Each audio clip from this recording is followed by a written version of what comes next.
Students offer in-person learning for the first time in quite a while. Poway Unified moving forward with its plan to reopen elementary school classrooms today.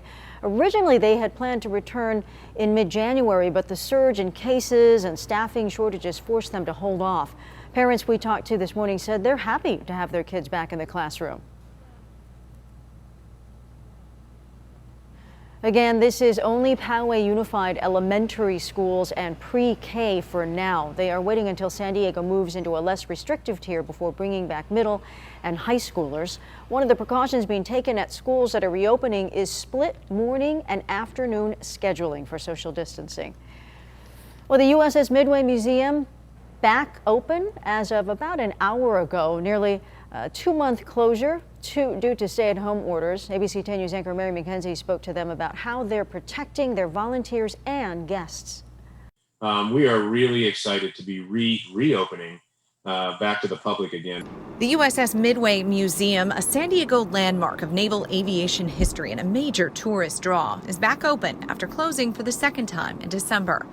Normally boasting more than 1 million visitors per year, in 2020, with closures related to the pandemic, they saw just about 350,000 people come aboard. They do have some major advantages this round, though. We are an open-air museum, so we've got the flight deck and we've got the hangar deck, so 2 outdoor and open-air spaces. And for now, only those areas are open to the public for tours, which have to be reserved online. The hangar deck and flight deck, with strict protocols in place, mask wearing, sanitizing stations, and temperature checks of staff and visitors. Dave Kuntz says this round of reopening was easier than the first last summer. They reactivated the protocols and refreshed the training. We've got this tiger team of cleaners that are constantly going throughout the ship, cleaning all the high-touch areas. That military precision never really left the ship or the docent staff, which is largely made up of retired military members. The head of our docents program says that we have one of the best elder daycare programs in San Diego, as the average age of our docent volunteers is 74. Another advantage is that many of those volunteers have already had at least their first vaccination, and it was important to protect them as well as the public. I think a lot of people are really anxious to get out of the house and go out and do things, but they want to do things that are safe. And Midway really presents itself as a safe experience for everybody in San Diego. Mary McKenzie, ABC 10 News. This morning, the president of Moderna providing an update about distribution. He says they are working to tackle a number of issues, both engineering and supply chain problems, to ramp up production. One solution, increasing the number of doses in each vial that gets shipped. One of the solutions that we're proposing, but ultimately we do need to discuss this with regulators, is to actually just put more doses in the vial. Instead of 10 doses, put 15, and ultimately that might relieve that bottleneck. Hopefully then the bottleneck moves someplace else and we'll go tackle that one. Another question that has popped up in recent weeks, how will the vaccines handle these new coronavirus variants? Moderna says they are working on a possible booster shot on top of the 2 recommended doses. He said there is a reason to be optimistic because data shows the vaccine is not only effective at fighting severe symptoms, but also about 66% effective at preventing transmission. Later today, Mayor Todd Gloria will hold a virtual town hall to discuss not only vaccinations, but also the city's plan for economic recovery from the pandemic. That meeting will be live streamed on the city's San Diego's YouTube page from 5 to 6 tonight. Cable users can tune in on channel 24 or 99. And we know there are a lot of questions out there and different experiences when it comes to the vaccine rollout. Our ABC 10 News in-depth team is committed to tracking down answers and sharing your stories. Just email us at tips@10news.com. Well, today negotiations continue over plans for the next stimulus package. The president meeting with a group of Republican lawmakers who just put forth a counter to his plan. ABC's Andrew Dimbert has the details.